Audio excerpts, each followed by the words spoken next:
তো আমি আজকে রওনা দিছি গুয়াহাটি যাওয়ার জন্য। বাস আইসা পড়ছে, তো এখন ধীরে ধীরে বাসে উঠতেছি। আর বাসটা এখন যাব, দেখেন কত যাত্রী।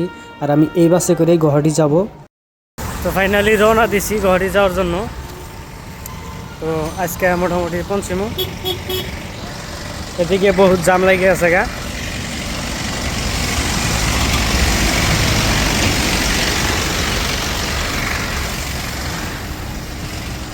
রাস্তার কাজ চলে আছে সেই কারণে মানে জাম লাগে আছে গা, লেগে আছে।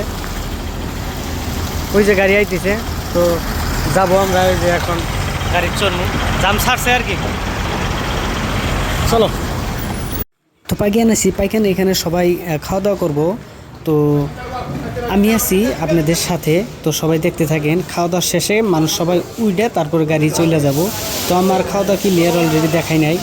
আর বাসে বসে থাকতে মানে খুব খারাপ লাগছিল, ওই জন্য ভিডিও বেশি করতে পারি নাই। তো অলরেডি এখন গুয়াহাটি আইসা পড়ছি লালমাটি। আর টোটোর চড়মু এখন চইরা লাহে লাহে একবার ডাইরেক্ট রুমের ওদিকে যাবো। তো সবাই দেখতে থাকেন ভিডিওটা শেষ পর্যন্ত, মজা আছে।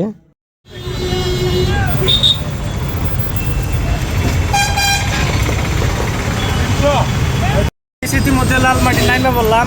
আর বহুত রাত হয়ে গেল গা, মোটামুটি 7 ঘন্টা লাগে এদিকে থেকে। আমাদের সোনামুখী থেকে আসলি এদিকে গুয়াহাটি আসলি 7 ঘন্টা লাগে দেয়, গাড়ি জাম থাকে, তারপরে খাওয়া দাওয়া করা লাগে। তো অবশ্যই আসলাম, এখন টোটো দিয়ে আমার লোকেশনে যাব। তো আমরা যেখানে থাকি এদিকে উরুস আছে, উরুসের জন্য এরকম জাম হয়েছে। তো টোটোর থেকে নাইমে লাহেলে আইডা যাওয়া ধরছি, বেশি দূর না, অল্প দূর আর কি। আসলাম, রুমে আসলাম। আর এখন থেকে আপনারা ভিডিও দেখবেন, গুয়াহাটির ভিডিও, ভালো ভিউ। সবাই আমার পাশে থাকবেন। ধন্যবাদ সবাই।